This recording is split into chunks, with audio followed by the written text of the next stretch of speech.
کہ ہمارے زندگی کی آخری سانس تک اور ہمارے بدن کے خون کے آخری قطرے تک دنیا ادھر سے ادھر ہو جائے، انشاءاللہ ہم نے ہر میدان میں حضور کے دین کے لیے رہنا ہے۔ آج شرق سے غرب تک مجھے مدینہ شریف میں مقبوضہ کشمیر کے جوان ملے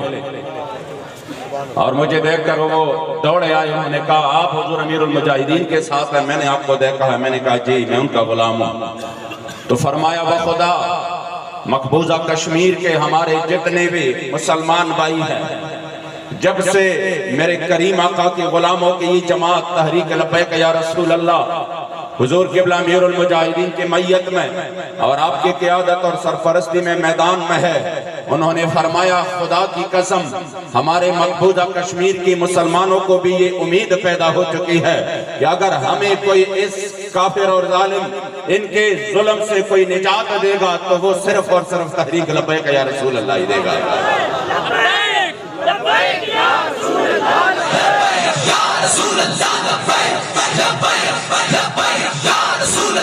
میں نے کہا کیوں ایسا نہ ہو؟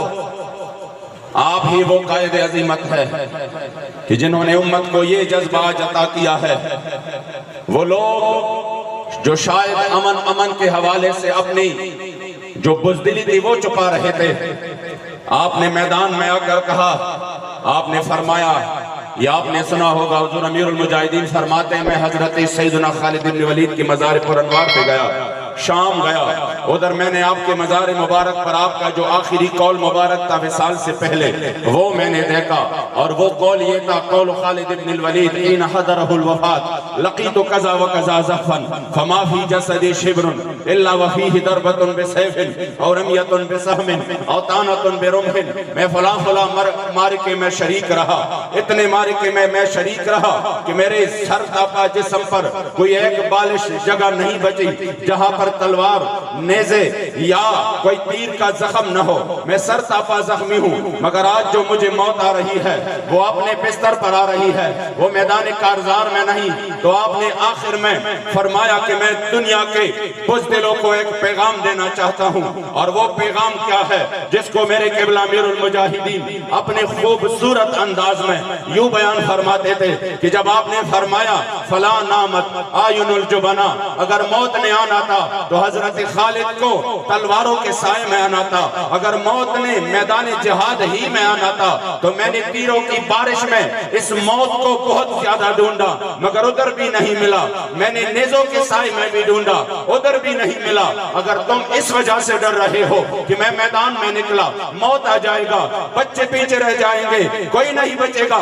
میں نے کہا حضور امیر المجاہدین نے فرمایا کہ جو اپنی واسطے آپ سب کو چھپانے کے لیے بھی تیار ہو لیکن حضور کے دین کے لیے موت کے ڈر سے اگر آپ گھر میں بیٹھتے ہو تو سن، حضرت خالد بن ولید فرماتے ہیں فلا نامت آئین الجبنا، شالا بزدلانو کدی نیند نہ آوے، موت نے تو آنا ہی ہے، ہر صورت میں آنا ہے، مگر اس موت کا کیا مزہ کہ جب 104 ٹیمپریچر ہو، 104 بخار ہو، حضور کے ست ابرو کے لیے میدان فیض آباد کے اس یخبستہ ہواوں میں، اس برفیلی ہواوں میں اور اس سخت ترین بارش کی رات میں حضور کے ست ابرو کے لیے بلایا جائے، اپنی بخار کی پرواہ نہ کرے، صحت کی پرواہ نہ کرے، بلکہ میدان میں آ کر کہے ہمارا تو سب کچھ حضور پہ قربان ہے، اس موت کا یہ مزہ ہے کہ ادھر آنکھیں بند ہو گئی اور ادھر میرے سرکار نے اپنے آغوش رحمت میں چھپا لیا ہوگا۔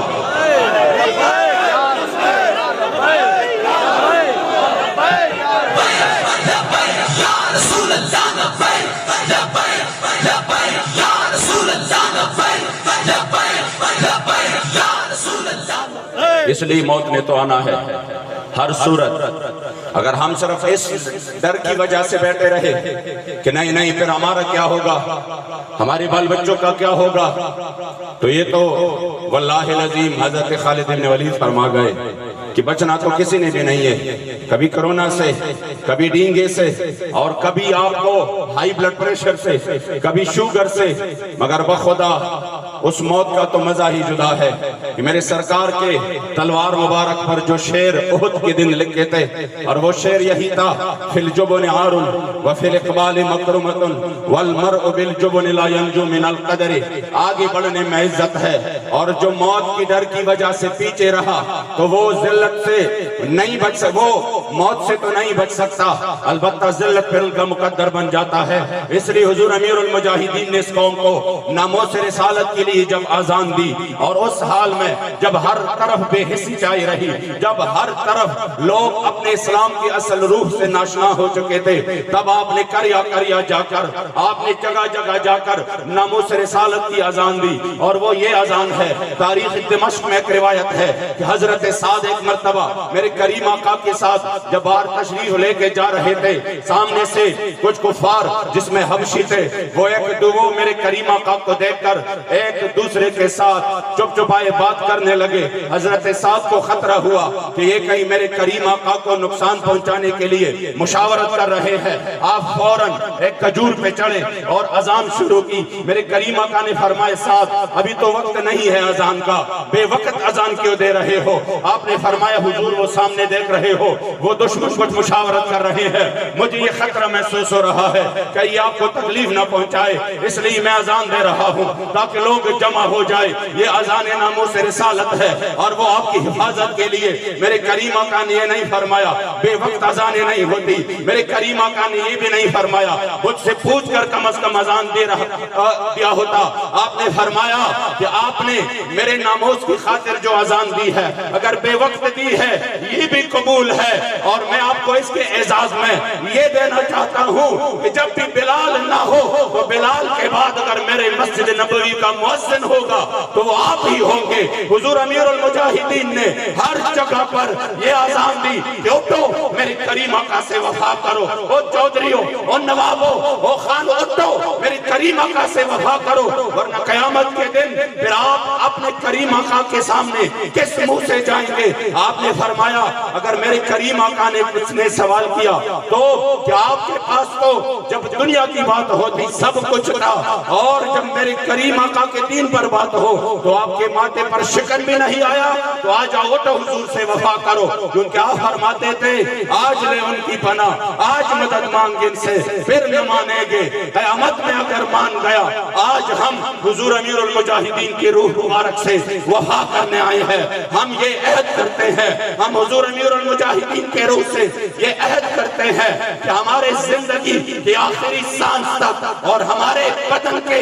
خون کے آخری قطرے تک دنیا ادھر سے ادھر ہو جائے، انشاءاللہ ہم نے ہر میدان میں حضور کے دین کے لیے رہنا ہے۔ یا رسول اللہ لبیک لبیک لبیک، یا رسول اللہ لبیک لبیک لبیک، یا رسول اللہ لبیک لبیک لبیک، یا رسول اللہ لبیک لبیک لبیک۔ اس لیے